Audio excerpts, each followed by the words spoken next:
Di dalam setiap pergumulan itu pasti ada berkat dan rencana Tuhan.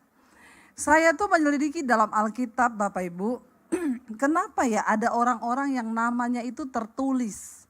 Ada kisah hidup orang-orang yang luar biasa di dalam Alkitab. Setelah saya selidiki ternyata kenapa ada kisahnya Musa, ada kisahnya Abraham, ada kisahnya Daud, ada kisahnya Yusuf, ada kisahnya Rasul Paulus di Perjanjian Baru. Ketika saya mencoba mencari tahu, oh mereka itu tercatat di dalam Alkitab karena mereka itu adalah orang-orang yang hidupnya penuh dengan pergumulan. Bukan orang-orang gampangan, tapi orang-orang yang menang dan berhasil keluar dari setiap pergumulan. Yang namanya hidup ini pasti ada pergumulan. Makanya kalau ada yang datang sama saya, Bu Debbie saya itu banyak masalah. Puji Tuhan berarti ibu masih hidup. Amin. Kalau sudah tidak ada pergumulan ya tempatnya di rumah Bapa. Tulisannya RIB. Tapi selama kita masih ada di dunia pasti ada yang namanya pergumulan. Tapi manusia itu siapa sih yang mau bergumul? Ya, kita ini semua maunya enak, maunya instan. Sedikit saja orang yang mau bergumul dan membayar harga dalam setiap kehidupannya. Ya, dan saya mau berkata hari ini saudara, kita harus bergumul. Pernikahan yang sudah Tuhan percayakan kepadamu hari ini, pertahankan. Kenapa banyak terjadi perceraian? Karena orang gak mau bergumul. Maunya jalan pintas, maunya selesai, maunya sudah selesai sampai di situ aku enak. Ya, tapi Tuhan kita tidak seperti itu. Tuhan mau kita bergumul dalam hidup ini karena pergumulan yang pertama itu untuk mematikan kedagingan kita. Semakin banyak kita bergumul maka daging ini semakin mati. Makanya saya berdoa semua orang yang percaya kepada Tuhan, orang Kristen terutama saudara yang datang sore hari ini, biar engkau menghadapi banyak persoalan dalam hidupmu, tapi jangan nyari-nyari masalah. Kita hidup benar, masalah banyak saudara, apalagi kalau hidup kita tidak benar. Tapi kalau perjuangan pergumulan itu datang karena kehendak Tuhan, Alkitab bilang berbahagia. Apa yang Rasul Paulus tulis? Coba kita baca 2 Korintus pasal yang keempat. 2 Korintus pasal yang keempat, saya mau kita membaca saudara mulai dari ayat yang ke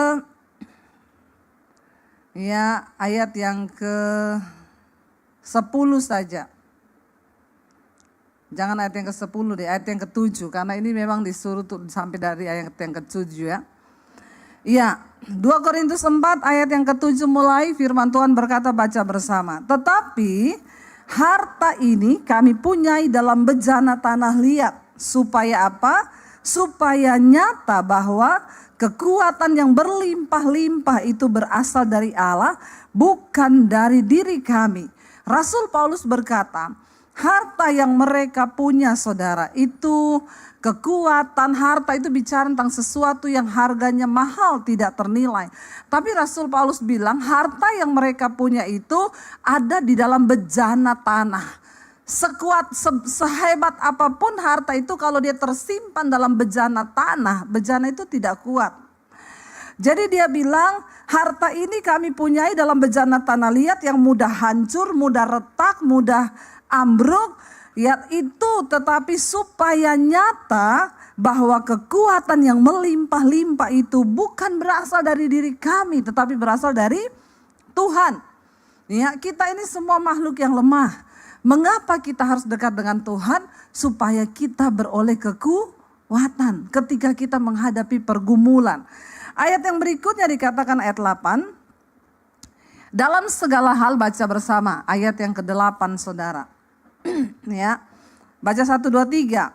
Dalam segala hal kami ditindas namun tidak terjepit.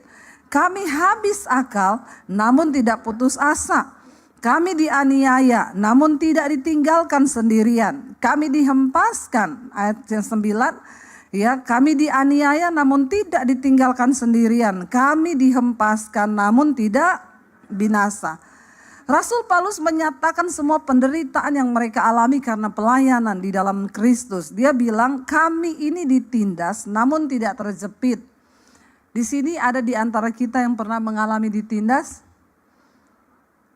Entah ditindas oleh bos, ya, suami yang ditindas oleh istri. Banyak saudara, suami-suami itu ditindas sama istri, ya. Sebaliknya ada istri yang ditindas sama suami. Ada di sini, enggak usah angkat tangan. Nanti malu dilihat orang, di dalam hati saja. Ya, anak yang ditindas oleh orang tua atau orang tua yang ditindas oleh anak. Rasul Paulus pernah mengalami itu, dia bilang kami ditindas namun tidak terjepit. Ya, istri-istri kalau hari ini engkau sedang ditindas suamimu, jangan mau dijepit. Jangan terjepit, amin. Tetap percaya kepada Tuhan. Dia bilang begini saudara, kami habis akal namun tidak putus asa. Ada di antara saudara yang hari ini sedang habis akal? Tidak ada jalan keluar. Nggak tahu apa lagi yang harus aku pikir. Saya sudah nggak tahu mau bagaimana dengan masalah keuangan saya, Bu. Saya dikejar-kejar utang, Bu. Saya nggak tahu lagi menghadapi suami saya. Saya sudah habis akal. Kalau hari ini engkau adalah salah satunya, mari kita lihat apa yang Rasul Paulus berkata, saya habis akal, tetapi dia bilang di sana, saya tidak putus asa. Engkau boleh kehabisan akal karena tidak ada lagi jalan keluar, tapi satu hal, jangan pernah putus asa. Selama masih ada harapan, maka selama itu pun masih ada jalan keluar. Yang penting kita tidak putus asa. Jangan menyerah di tengah jalan. Kehidupan kita ini diibaratkan seperti kisah hidup bangsa Israel. Mereka dipanggil keluar dari tanah perbudakan di Mesir menuju ke satu tempat tanah perjanjian yang berlimpah susu dan madunya, yaitu mengalami janji Tuhan. Tetapi dari Mesir mereka harus melewati yang namanya padang gurun. Tapi dengar baik-baik saudara, engkau dipanggil menuju tanah perjanjian, jangan pernah berhenti di padang gurun. Berjalanlah terus. Jangan pernah putus asa. Berjalan dari Mesir menuju ke tanah perjanjian, jangan berhenti di padang gurun. Karena mereka yang berhenti di padang gurun itu menjadi bangkai. Semua yang keluar dari tanah perbudakan di Mesir, mereka tidak tembus sampai ke tanah perjanjian. Mereka mati di padang gurun satu angkatan. Tuhan tidak izinkan mereka masuk. Kenapa? Mereka menuduh Tuhan jahat di tengah pergumulan. Mereka berkata, kenapa Allah bawa kami untuk mati di padang gurun? Dan mereka putus asa. Ketika mereka putus asa menyalahkan Tuhan. Orang yang putus asa itu cenderung menyalahkan Tuhan atas hidupnya. Dia salahkan orang lain, dia salahkan Musa. Akhirnya apa yang terjadi? Mereka menjadi bangkai di padang gurun. Tuhan gak panggil kita untuk kalah. Tuhan panggil engkau sampai ke garis akhir. Akhiri pertandingan imanmu dengan baik. Katakan, amin. Seorang pelari saudara, dikisahkan dia berlari ikut lomba.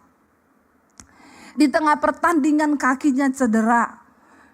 Dan pertandingan itu tetap berlanjut. Dia berjalan dengan kaki yang cedera itu. Semua orang berkata, sudahlah kamu juga gak mungkin menang. Ngapain kamu berdiri lagi? Keluar aja dari gelanggang pertandingan. Dia berkata, aku diutus bukan untuk menjadi pecundang yang berhenti di tengah jalan. Aku pasti kalah. Tapi aku akan mengakhiri pertandinganku dengan baik. Aku akan tetap mencapai garis finish sekalipun aku adalah kalah dan yang terakhir. Tapi aku tidak akan pernah mundur di tengah gelanggang pertandingan. Saudara tahu hari itu dia disorot lebih dari seorang pemenang. Namanya terpampang di mana-mana karena dia punya mental yang luar biasa. Dia bilang, aku dibayar oleh negaraku bukan untuk pecundang berhenti di tengah jalan. Tapi aku harus menyelesaikannya sampai di garis akhir. Sekalipun aku bukan pemenangnya, tapi aku harus menyelesaikannya. Amin saudara. Kita mungkin hari-hari ini berkata, saya sudah habis akal Bu. Keuangan saya, bisnis saya, rumah tangga saya, sudah habis akal saya. Selama engkau tidak putus asa, maka selama itu juga engkau bisa mengalami janji Tuhan. Janji Tuhan, jangan pernah putus asa. Saya belajar dari ayat ini, Rasul Paulus, wow. Dia berkata begini saudara, dia habis akal. Saya percaya kita di tempat ini mungkin tidak seperti dia habis akal. Ya, kita mungkin belum habis akal lah. Masih ada jalan keluar. Tapi dia berkata, tapi aku gak pernah putus asa. Ayat yang ke-9, kami dianiaya namun tidak ditinggalkan sendiri. Saya tuh malu saudara ketika membaca ayat ini, betapa seringnya kita baru menghadapi penderitaan yang biasa. Kita sudah menuduh Tuhan meninggalkan kita lah, Tuhan gak ada lah. Rasul Paulus dianiaya loh. Ditangkap, dimasukin penjara, dipukuli, disesah, mau dibunuh. Dan dia masih bisa berkata, aku dianiaya tapi aku tidak pernah ditinggalkan sendirian. Ini iman yang luar biasa. Kita harus memiliki iman yang seperti ini. Di tengah penderitaan jangan pernah merasa Tuhan meninggalkan engkau, itu berbahaya. Waktu engkau bergumul jangan bilang Tuhan jauh. Di mana Tuhan? Kenapa dia tidak melakukan sesuatu? Saudara, sekalipun itu kelihatannya tidak ada apa-apanya, tapi ketika kita percaya bahwa Tuhan menyertai kita, saudara, jangan pernah merasa engkau ditinggalkan sendiri.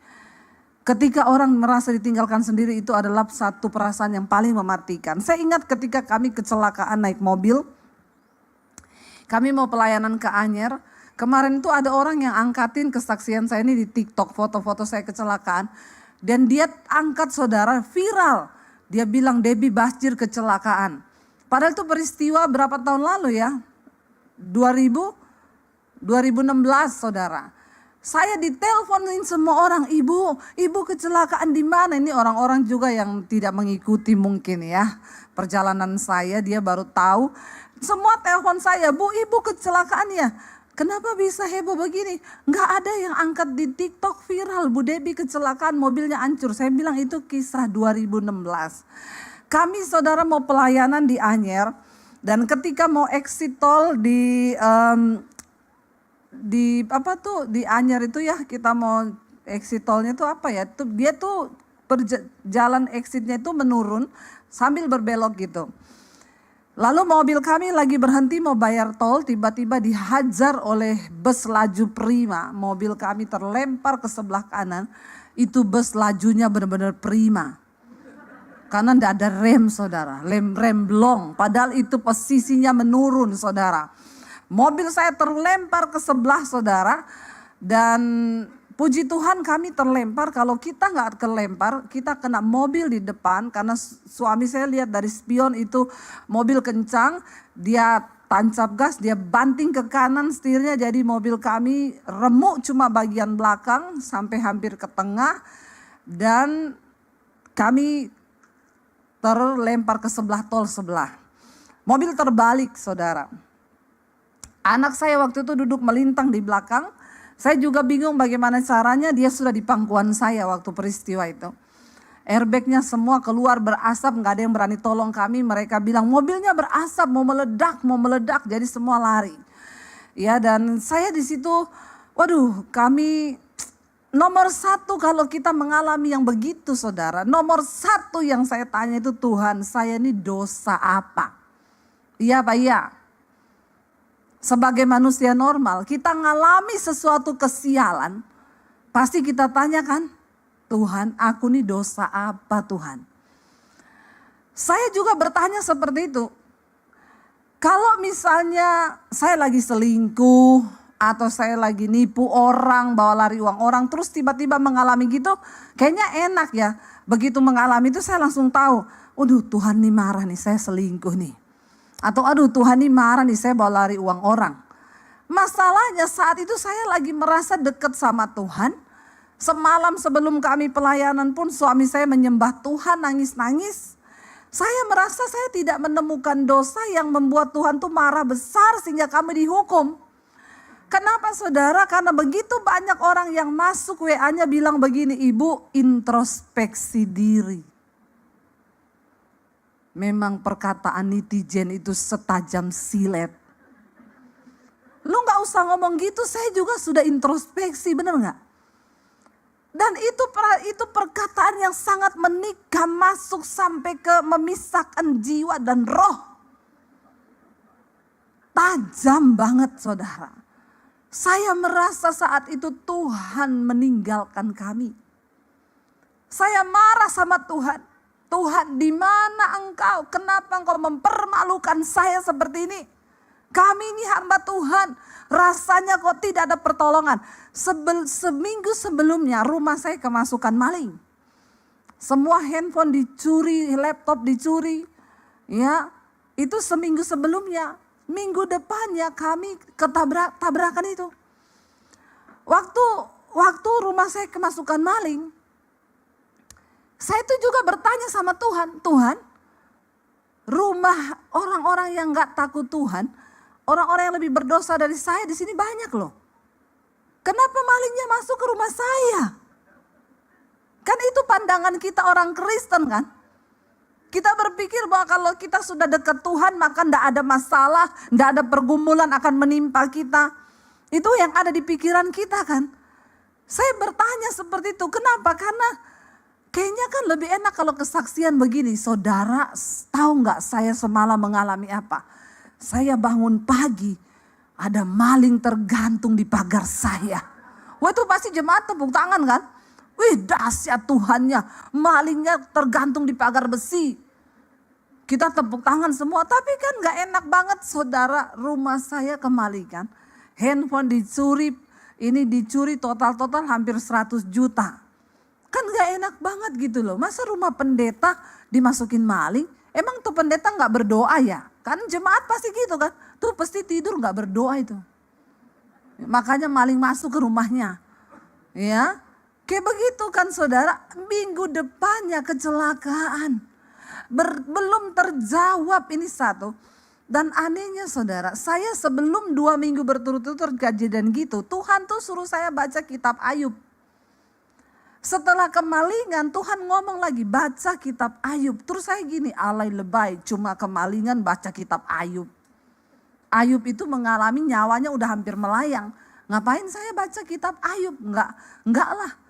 Setelah saya kecelakaan itu saudara, saya merasa Tuhan meninggalkan saya. Tuhan itu jauh dari saya dan itu adalah perasaan yang sangat mematikan. Dan kayaknya itu bisa membuat kita mundur ketika kita sedang dalam pergumulan. Itu yang iblis tanamkan di dalam pikiran kita. Kenapa ketika Yesus mati saudara, dia bilang Eloi, Eloi, lama sabachthani. Yesus berseru, dia bilang, Bapa, Bapa, mengapa engkau tinggalkan aku? Yesus gak peduli nyawa dicabut. Dia sangat bersedih ketika dia tahu bahwa Bapa, dia terpisah dengan Bapa. Karena sesuatu yang perasaan yang paling mematikan adalah ketika kita merasa kita ini ditinggalkan oleh Tuhan. Yesus terpisah dari Bapa karena dia harus mati 3 hari dia turun ke alam maut. Saudara, ya, jangan pernah merasa ditinggalkan sendirian. Ketika saya bergumul saudara, orang menghakimi, kenapa ibu kecelakaan? Ya begini-begini harus introspeksi diri. Karena dikirimi ayat lagi. Firman Tuhan berkata, rancanganku bukan rancangan kecelakaan. Kalau sampai ibu kecelakaan, berarti itu bukan rancangan Tuhan. Waduh, saya nangis, saya tersudut, saya terisak saudara. Begitu selesai itu saya cuma berusaha, saya diam duduk di kaki Tuhan saudara. Ketika kita mengalami pergumulan saudara, mari kita baca apa yang Daud katakan kepada Tuhan. Mazmur 62 ayat yang ke-9. Mazmur 62 ayat yang ke-9. Ini kunci kemenangan di dalam engkau mengalami pergumulan hidup. Ya, Mazmur 62 ayat yang ke-9 saudara. Firman Tuhan berkata begini, baca bersama. Percayalah kepadanya setiap waktu hai umat. Apa? Curahkanlah isi hatimu kepadanya Allah ialah tempat perlindungan kita. Ketika engkau menghadapi persoalan pencobaan, jangan curhat ke orang lain. Duduk di kaki Tuhan dan curahkanlah isi hatimu kepadanya. Saya bilang, Tuhan, kenapa engkau meninggalkan kami, Tuhan? Di dalam itu saya mencoba untuk memahami rencana Tuhan, apa yang sedang Tuhan kerjakan.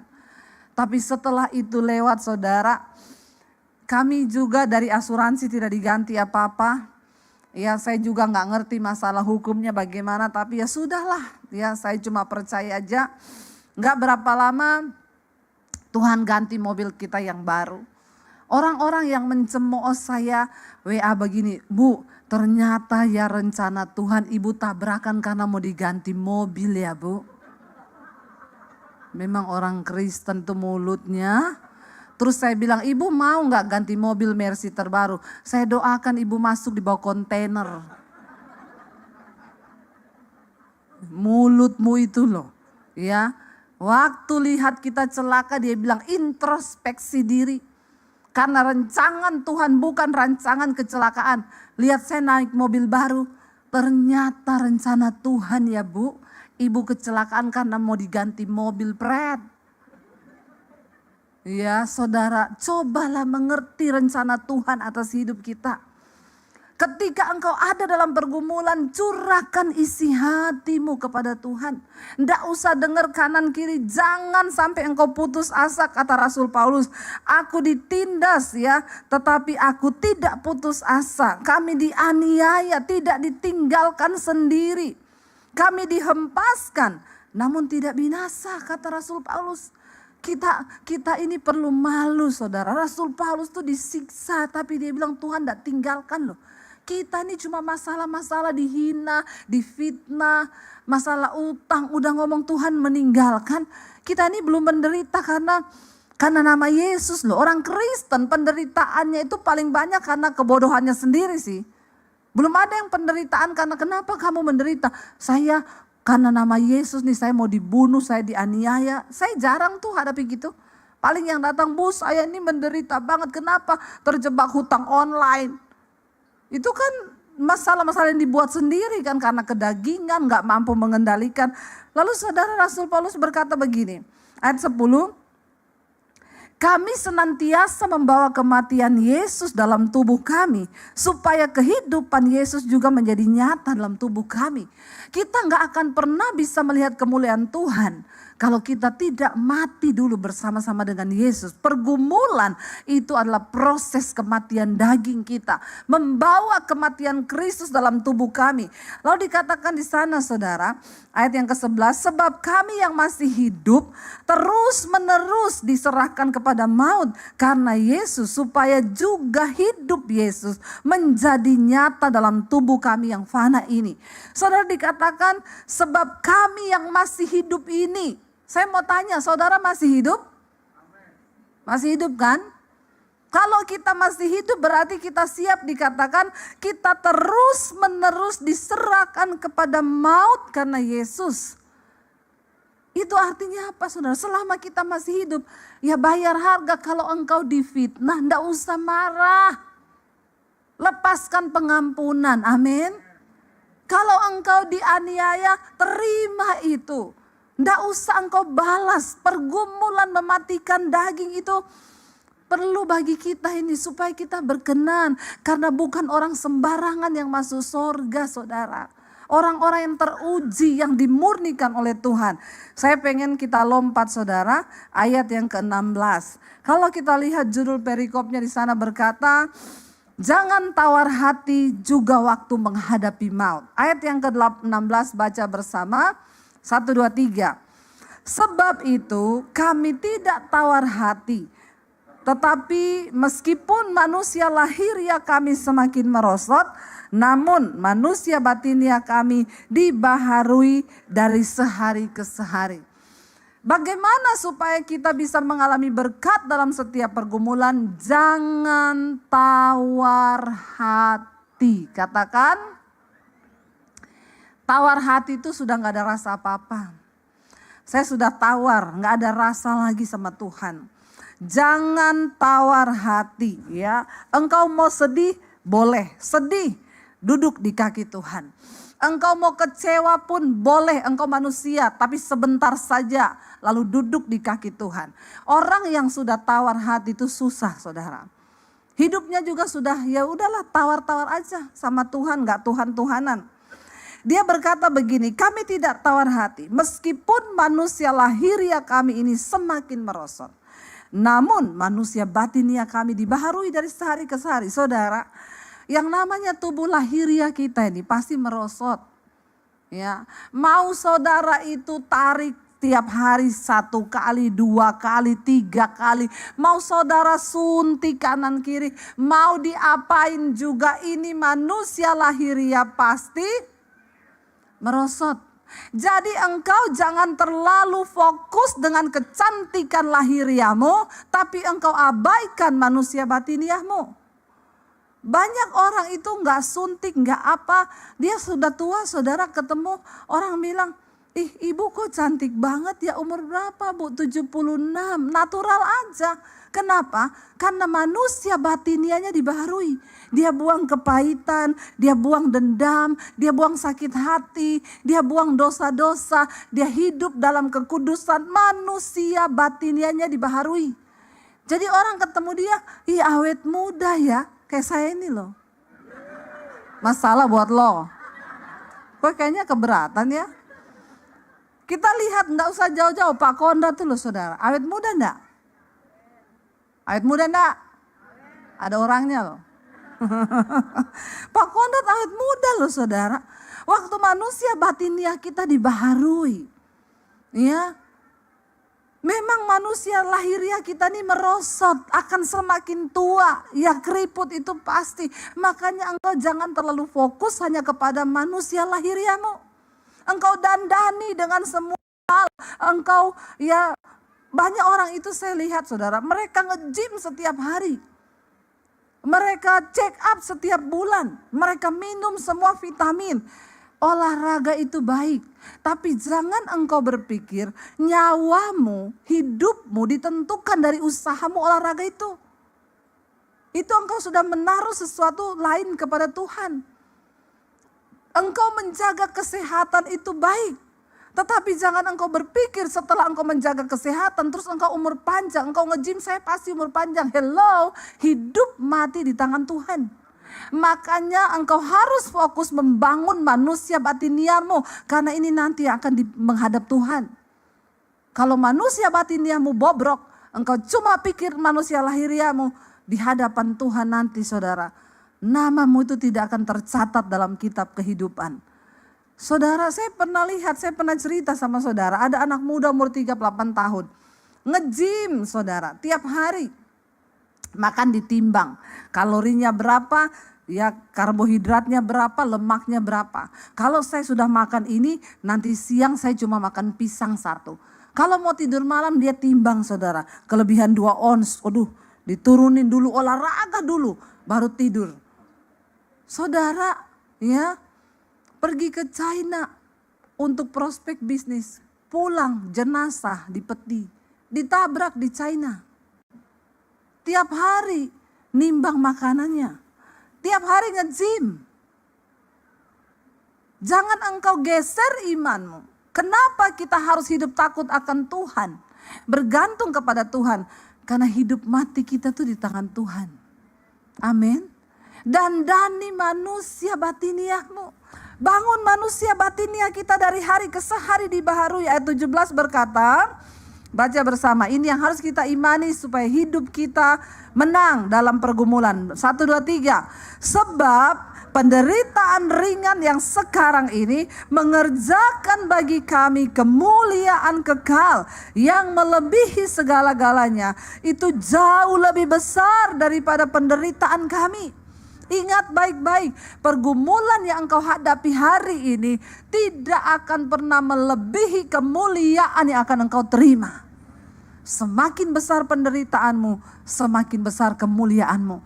Karena tidak pernah ada kemuliaan tanpa salib. Salib itu membuat Yesus dimuliakan. Kalau saudara mau dimuliakan, pikul salibmu. Mari supaya kita jangan lihat saya yang sekarang. Banyak orang bilang enak sekali Bu Debbie Basir sekarang jadi YouTuber, diberkati Tuhan, OTW kaya. Ya, saudara, penderitaan yang saya pikul sejak saya ikut Yesus tahun 95. Saya diusir keluar dari keluarga saya. Saya cuci baju di tempat kos-kosan. Saya tuh baru mengalami kemuliaan nih pandemi ini. Tapi saya tetap setia di dalam penderitaan. Saya tetap bilang aku percaya Tuhan. Aku sudah diselamatkan. Sekalipun aku menderita, Tuhan tidak pernah meninggalkanku. Ada waktunya kata firman Tuhan. Bahkan ada banyak di antara mereka yang tidak mengalami janji itu di bumi ini. Semua tokoh-tokoh di Alkitab mereka mati tidak mengalami kemuliaan. Kemuliaannya itu kematian. Tapi mereka percaya ada upah sampai pada kekekalan. Itu tujuan kita saudara, di kekekalan. Itu tujuan saudara dan saya. Dan yang terakhir ayat 18 berkata, saya undang para imam musik maju ke depan. Ayat 18 baca 1, 2, 3. Sebab kami tidak memperhatikan yang kelihatan, melainkan yang tak kelihatan. Karena yang kelihatan adalah sementara, sedangkan yang tak kelihatan adalah kekal. Saudara, jangan hanya terlalu peduli pada apa yang kelihatan di dunia ini. Tapi mari kita mulai peduli kepada apa yang tidak kelihatan, yaitu hidup yang kekal, mahkota yang kekal. Alkitab berkata, satu saat nanti ketika kita berdiri di tahta penghakiman Kristus, maka akan haleluya.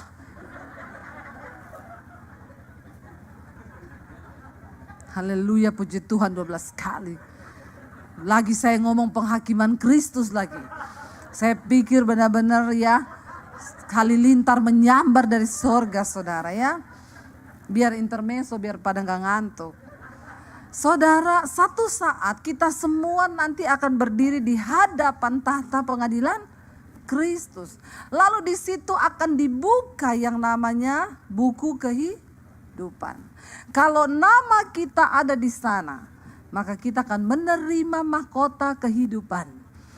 Seperti layaknya di Alkitab, orang-orang yang namanya tercatat sebagai tokoh-tokoh di dalam Alkitab, mereka yang sudah melewati pergumulan demi pergumulan dan mereka menang. Apa syaratnya supaya nama kita tercatat di dalam kitab kehidupan? Tuhan bilang, mereka yang jubahnya terbukti tetap putih sekalipun mereka telah menderita banyak pergumulan dan penderitaan di bumi. Jangan pernah kau sangkal Tuhan. Pegang Kristus. Jangan pernah tinggalkan Yesus. Apapun persoalan yang kita alami saudara, pandang Yesus. Dan kita mau tetap berkata, kita tetap berdiri. Sekalipun di tengah badai, kami akan tetap pegang janji-Mu Tuhan.